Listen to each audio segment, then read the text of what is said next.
大家好，我是藤真。底下这一台是 MSI 的 GP622Q1 客户端说 CPU 风扇会有异音，然后影响整个机器会震动很大。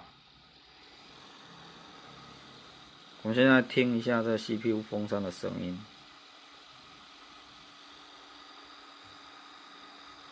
可以听得出来哦，有一些震动的声音，不是很顺。